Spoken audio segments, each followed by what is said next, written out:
Hello welcome dear students and dear friends, आप सभी का स्वागत है most important update and useful helpful video के अंतर्गत। क्योंकि यहाँ पर स्टूडेंट ने मुझे पूछा था संडे लाइव मीटअप में, सर कॉलेज में ये क्विज वाइवा असाइनमेंट कैसे होता है और इसका क्या रोल है। तो बिल्कुल बहुत ही शानदार तरीके से मैं यहाँ पर ये समझाने वाला हूँ कि कॉलेज में जो क्विज होते हैं वाइवा और जो असाइनमेंट होते हैं इसका क्या रोल है और कैसे होते हैं, तो वो जानते हैं। तो देखो, सबसे पहले तो मैं आपको ये बता देता हूँ कि अगर आपके कॉलेज के अंतर्गत एक्चुअल में आप जैसे रेगुलर हैं, क्या हैं आप रेगुलर हैं, तो जब आप रेगुलर हैं तो आपको क्या होता है कि कॉलेज की ओर से होता है ना इंटरनल इंटरनल इंटरनल मार्क्स, यानी कॉलेज की ओर से जो भेजे जाते नंबर, उसके लिए आपके क्या होता है, ध्यान रखना, उसके लिए आपकी कॉलेज से है ना 100 मार्क्स की एक्टिविटी होती है। कितने मार्क्स की एक्टिविटी होती है? 100 मार्क्स की एक्टिविटी होती है, जिसके अंतर्गत पहला तो होता है जो मैंने पहले भी बताया था, टर्म टेस्ट। टर्म टेस्ट होता है और ये होता है आपके 50 मार्क्स का, ठीक है। इसी तरह सेकेंड पोर्शन जो होता है, जैसे ये तो ए हो गया, अब पार्ट बी में जो आपके होता है, पार्ट बी में वो होता है आपके वाइवा या क्विज, वाइवा और क्विज। दूसरा असाइनमेंट, दूसरा क्या होता है?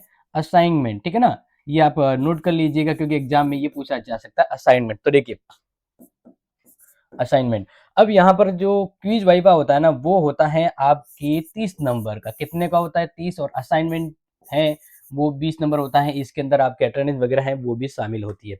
तो इस तरह से आपकी कॉलेज से प्यारे विद्यार्थियों, इंटरनल कॉलेज से अगर आपकी बात करें तो इंटरनल के रूप में आपके 20 नंबर जाते हैं। उस 20 नंबर के लिए ये कॉलेज वाले जो अपने प्यारे स्टूडेंट के लिए जो कॉलेज की ओर से जो एक्टिविटी करवाते हैं, वो 50 मार्क्स की तो टर्म टेस्ट हो जाता है, बाकी पार्ट बी के अंतर्गत वो वाइवा और क्विज करवाते हैं, ठीक है। अब वाइवा और क्विज कैसे होता है, असाइनमेंट कैसे होता है, वो आपको बता देता हूँ। क्योंकि देखो टर्म टेस्ट के लिए तो आपको बताए, आपको पेपर कॉलेज में देना होता है, जो आपके मेन एग्जाम जो होता है ना उसी पर टाइप का होता है। लेकिन क्विज टर्म टेस्ट में क्या होता है कि आपको 3 यूनिट ही तैयार करनी होती है, और इसके लिए तो मैं आपको और हेल्पफुल वीडियो बताते रहूंगा और पेपर भी लाऊंगा कि क्विज में कैसे आपके पेपर आएगा, ठीक है। आज फुल फ्लैश है कि वाइवा और क्विज के ऊपर बात करेंगे। वाइवा और क्विज के ऊपर बात करते हैं। तो देखो, वाइवा क्विज का मतलब ये होता है कि सर सामने बैठे हैं और स्टूडेंट आगे बैठेंगे, जहां उससे किसी भी सब्जेक्ट के संबंध में, जैसे वाइवा है तो वो वाइवा का मतलब ये होता है कि आप जैसे ज्योग्राफी के अंतर्गत है तो आपको फील्ड के संबंध में पूछा जा सकता है वाइवा। ओके, या फिर क्विज है तो आपको आपका जो लेसन प्लान होता है उससे संबंधित क्विज पूछे जाते हैं। असाइनमेंट तो चलो देखो वो बता देता हूँ और अच्छे से समझने की कोशिश कीजिएगा कि मैं यहाँ पर जो आपको एक्सप्लेन करूँगा वो बहुत ही इम्पोर्टेंट है। तो सबसे पहले बात करते हैं क्विज और वाइवा कैसे होता है। जैसे यहाँ पर इस प्रकार से सर के पास जो है टेबल पे वो होंगे स्टूडेंट के नाम, और उस नाम के अंतर्गत आपको डिवाइड किया जाएगा कि इतने क्वेश्चंस इतना नंबर का है और इतने आपको देने हैं। तो वो नंबर प्लस माइनस जो भी होते हैं वो करते हैं, और सामने जो है वो स्टूडेंट बैठते हैं। अब बारी बारी से स्टूडेंट को बुलाया जाता है, क्विज और वाइवा होता है, ठीक है ना। तो मैं कुछ थोड़ा डेमो बता देता हूँ जो हमने किया था।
तो प्यारे विद्यार्थियों, जैसे कि आप यहाँ पर मैंने शॉर्ट डेमो के रूप में बताया कि क्विज और वाइवा कैसे होता है। अब बात करते हैं असाइनमेंट की। तो असाइनमेंट एक्चुअली क्या होता है कि कॉलेज की ओर से, जैसे मान लीजिए होमवर्क नहीं होता, जस्ट थिंक वैसा ही एक होमवर्क की तरह आपको होमवर्क दिया जाता है, और उसको आपको एक स्पेशल असाइनमेंट प्रोजेक्ट की जो बुक होती है उसमें लिख के लाना होता है। तो मैं आपको ये बता देता हूँ कि असाइनमेंट के लिए आपको कैसी बुक लानी होती है। असाइनमेंट वही होते हैं, होमवर्क होते हैं जो आपके कॉलेज वाले कहते हैं एक टॉपिक देंगे, उस टॉपिक के ऊपर आपको बना के लाना है। जैसे आपके सिलेबस में मान लीजिए कबीरदास है, या आपके सिलेबस में हिस्ट्री का कोई टॉपिक हो गया, तो कुछ भी टॉपिक हो सकता है, तो वो स्टूडेंट को ग्रुप हिसाब से या वन बाय वन टॉपिक देंगे, उस टॉपिक के ऊपर आपको लिख के लाना होता है। और उसके लिए आपको असाइनमेंट के लिए बुक जो होती है ना, वो बहुत ही सिंपल होती है। बहुत ही सिंपल मतलब इस प्रकार से 10-15 रुपए की आती है, ये थोड़ा बड़ा समझा रहा हूँ अच्छे से, ठीक है ना। इस प्रकार से जब फ्रंट पेज होता है, मतलब बहुत ही पतली होती है और 10 रुपए के अंदर डाल जाती है, 10-15 के अंदर। तो जस्ट में खोलते हैं ना, ऊपर लिखा होता है प्रोजेक्ट कार्य प्रतिवेदन, ठीक है।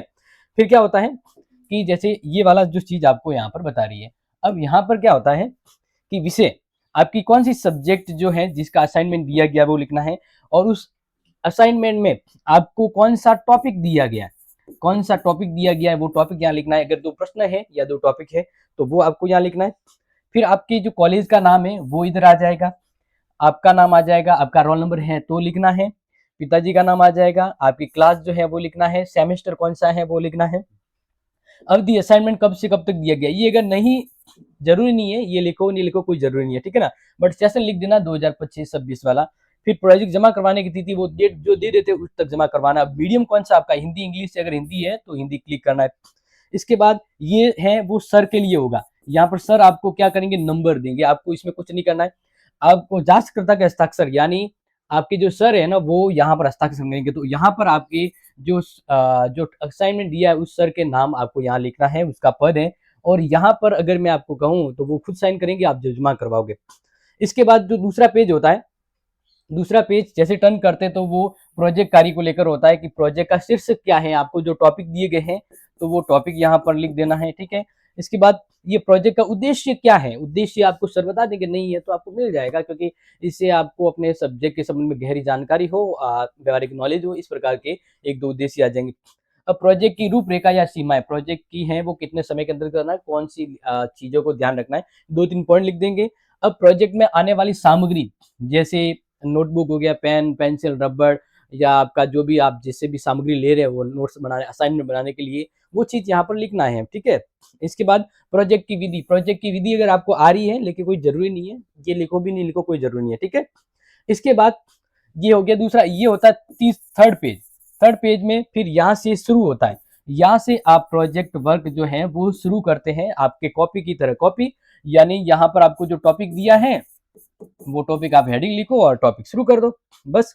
इस प्रकार से पेज होता है, और ये पेज आपके 10-15 पेज आते हैं इस 10 रुपए वाली कॉपी में, तो वो आपके काम आ जाएगा, ठीक है ना। तो ये थर्ड पेज है जहां से मैंने आपको बता दिया, बाकी पेज सब ऐसे ही होंगे। सेकंड पेज जो होता है वो ये होता है, और फर्स्ट पेज जो है वो ये होता है। तो प्यारे विद्यार्थी, इसी तरह से आपको मैंने ये बता दिया कि क्विज, असाइनमेंट दोनों बता दिया, और टर्म टेस्ट, यानी टोटल मिलाकर आपको 100 नंबर की एक्टिविटी के लिए बहुत ही हेल्पफुल वीडियो है। तो मुझे लगता है कि आप अपने दोस्तों को ये ज़्यादा से ज़्यादा शेयर कर लीजिएगा, ताकि उनको गाइड हेल्पफुल ये मिले इस वीडियो से। और बाकी कोई सवाल जवाब है तो कमेंट कर लीजिएगा। See you soon next important class. जय हिंद, जय भारत।